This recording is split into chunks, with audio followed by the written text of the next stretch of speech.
Can someone explain why people are boycotting brands like Starbucks, McDonald's over the Palestine conflict? I'm boycotting because Starbucks sucks and a Big Mac costs $7.99, nothing to do with politics. Because people are upset, feel impotent and are desperate to do something, anything, to help the cause.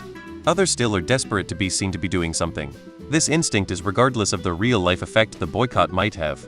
There's a third group, too, who are doing it for their own peace of mind. I know it won't help, but I just feel gross supporting this company. This last group is the one I understand most, honestly. I boycott Starbucks because of greed, inflation, and McDonald's food is crap. I boycotted long before now. I boycott those brands because their food sucks and it's no longer cheap either. Misinformation. There is an official BDS list and neither company are included.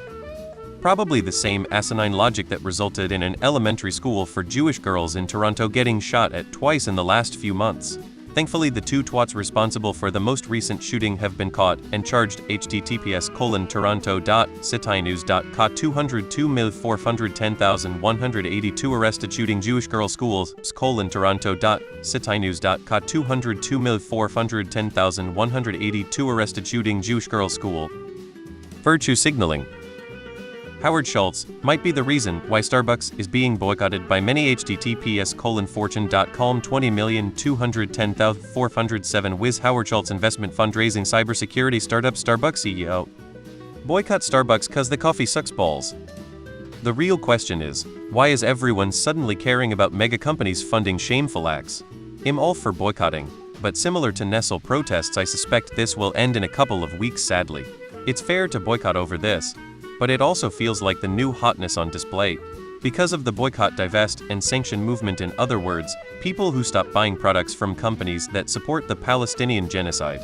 Whether that be divestment from companies that support and provide Israeli arms, the IDF, or Israeli GOFT, or not buying products on the boycott list, this incentivizes companies to withdraw support to Israel, otherwise lose money and customers. Because by not eating shitty burgers, the hostages will surely be released.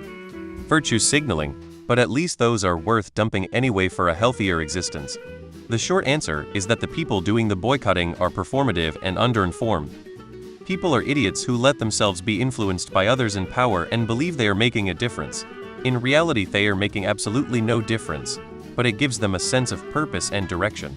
Most of the people doing these boycotts are privileged white and/or college-educated people, primarily female. We're all bored and need to fight about something. Bonus points if one can choose a side, so they feel like they won whether the actual side wins or not. Because they are chronically online and have no hobbies. There is not one Starbucks in Israel, so it's rooted in stupidity and getting your personality from social media. A lot of people are talking about Palestine, but Starbucks workers have been calling for boycotts long before that due to Starbucks labor practices and illegal union busting. Over 700 unfair labor charges and a Supreme Court case that have nothing to do with Palestine or Israel. Because people are idiots.